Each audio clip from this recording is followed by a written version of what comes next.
नमस्कार।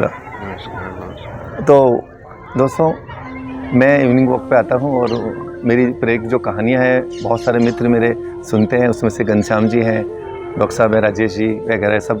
तो मैंने कहा चलो आज लाइव इनको सुनाता हूँ। प्रेरक कहानियों के अंदर एक क्या हुआ, एक राजा था दोस्तों। राजा था, राजा के कोई औलाद नहीं थी और सारे मंत्रिमंडल का चिंतित होना वाजिब था। कौन संभालेगा ये सत्ता उनकी, कौन ये सारा संभालेगा। और अलग अलग सुझाव देने लग गए। तो सुझाव देने लग गए तो क्या हुआ कि एक मंत्री ने सुझाव दिया कि भाई इस ज्योतिषी के पास जाओ।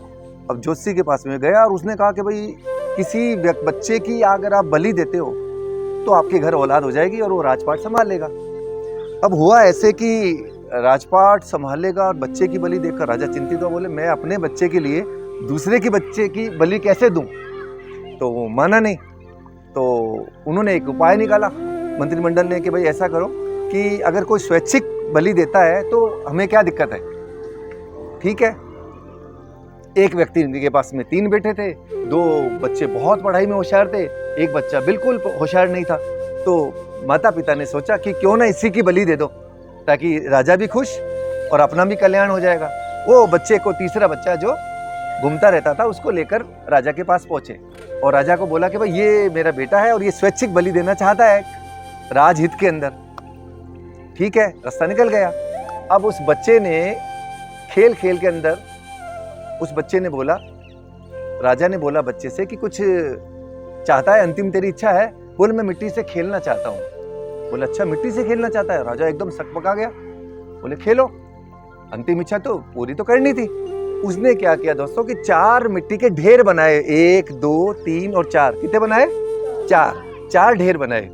और 4 ढेर बनाने के बाद में पहले ढेरी को अपने पैर से किक मारा और उसको फैला दिया, बिखेर दिया।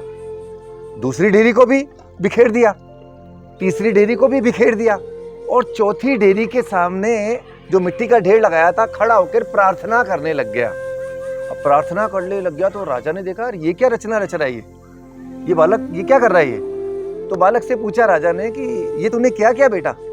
बोले राजन, जो मैंने पहली ढेरी बिखेरी वो मेरे माता पिता की थी।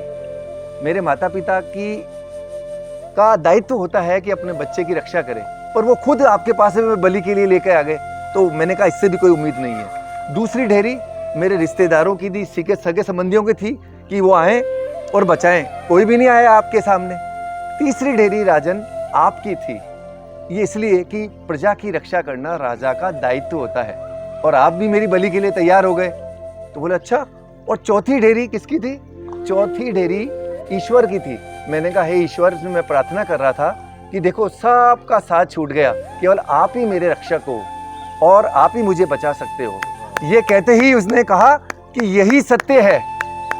और राजन ने कहा कि ऐसा सूझबूझ वाला बालक, इतना ज्ञानी और गुणी बालक, और मैं जिसके लिए, राजपाट के लिए, अपने बच्चे के लिए, तो जिस बच्चे की बलि होने वाली थी वो बच्चे को उसने, राजा ने अपना गोद लेके वारिस बना दिया और उसको राजा बना दिया। यही कहानी है कि जहाँ हम सबके साथ छोड़ देते हैं, माता पिता, रिश्तेदार, वहीं कहीं ना कहीं जब हम ईश्वर से इबादत करते हैं, ईश्वर से प्रार्थना करते हैं, तो कहीं ना कहीं हमारी अरदास पूरी होती है। जिस बच्चे की बलि होने वाली थी उसको राजपाट मिल गया। यही कहानी प्रेरक कहानी है हम सबके लिए, एक कि हम ईश्वर के ऊपर भरोसा रखें, कहीं कोई काम नहीं आएगा, ईश्वर ही काम आएगा। तो यही कहानी का सार है दोस्तों। मस्त रहिए, स्वस्थ रहिए, खुश रहिए। फिर नई कहानी के साथ फिर हाजिर होंगे, तब तक के लिए नमस्कार।